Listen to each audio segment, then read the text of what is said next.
Beef fried rice കേട്ടിട്ടുണ്ടോ? Beef fried rice ഞാൻ കേട്ടിട്ടില്ല. മിക്സഡ് കേട്ടിട്ടുണ്ട്, ചിക്കൻ കേട്ടിട്ടുണ്ട്. അതുപോലെ ചിക്കൻ ബിരിയാണിയെക്കാട്ടും വില കുറഞ്ഞിട്ട് ബീഫ് ബിരിയാണി കൊടുക്കുന്നത് ലോകത്തടി ഉണ്ടാവും എനിക്ക് തോന്നുന്നില്ല. ഞാൻ ഇതുവരെ കഴിച്ചിട്ടില്ല. കാരണം സാധാരണ ബീഫിനാണ് എല്ലാവർക്കും പൈസ കൂടുതൽ.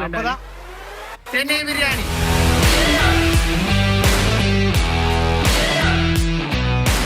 വെറും 80 രൂപ കൊടുക്കുകയാണെങ്കിൽ beef biryani, chicken fried rice, gobi manchuri. ഇനി 90 രൂപ കൊടുക്കുകയാണെങ്കിൽ ചിക്കൻ നൂഡിൽസ് തുടങ്ങി എല്ലാ ഐറ്റത്തിനും നല്ല വിലക്കുറവിലാണ് ഇവിടെ കൊടുക്കുന്നുള്ളത്. കൂടാതെ ബക്കറ്റ് ബിരിയാണി അവൈലബിൾ ആണ്. ചെന്നൈ ബിരിയാണി ഹോട്ടലിന്റെ 1ാം വാർഷികം പ്രമാണിച്ചാണ് ഇത്രയും പൊട്ടിച്ച റേറ്റ് ഇവർ ഇട്ടിട്ടുള്ളത്.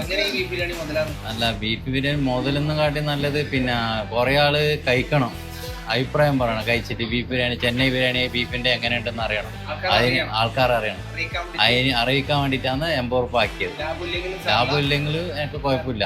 நம்ம பாக்குறத வேலை நம்ம கரெக்டா பார்த்தா தானே நமக்காக வேலை பாக்குறோம், அவனோட வேலை கரெக்டா பார்க்கும். சத்தியமா சொல்றேன் சார், நான் இது சும்மா ஹாபிக்காக பண்ணல, 100% പ്രൊഫഷണൽ. ജബ്ബാർ നോർത്ത് ഇന്ത്യയാണ് നാട്. സൂപ്പർ ബിരിയാണി. ഞാൻ അധികം ഞാൻ ഇട്ട സ്ഥിരം കസ്റ്റമറാണ്. ഫുഡ് നല്ല അടിപൊളി ഫുഡാണ്. ഫുഡ് നല്ല ഫുഡാണ്. ഇത് രണ്ടാമത്തെ പ്രാവശ്യം വരുന്നതാണ്. അത് ഫസ്റ്റ് ടൈം ഇടാം. നല്ല ഫുഡ്, പക്ഷേ ക്വാണ്ടിറ്റി അധികമാണ്. 100 രൂപക്കെങ്കിലും 120-150 രൂപന്റെ പവർ ഉണ്ട്. ഇഷ്ടപ്പെട്ടെ അയ്യോട് വരി തിന്നിട്ടാ ചരിത്രത്തിലില്ല. Fried rice, beef Chennai biryani ഞാൻ ഓൾറെഡി ട്രൈ ആക്കിയിരുന്നു. അത് അടിപൊളിയാണ്. പിന്നെ ഇതിൽ ഇഷ്ടമായത് ഫ്രൈഡ് റൈസ്, രണ്ടും ബീഫും ചിക്കനും രണ്ടും അടിപൊളിയാണ്. പ്രോപ്പർ ലൊക്കേഷൻ കാഞ്ഞങ്ങാട് അതിഞ്ഞാല് കേരള ഹോസ്പിറ്റലിന്റെ തൊട്ടുമുട്ടിയിട്ട് Chennai biryani. Beef biryani top. Beef biryani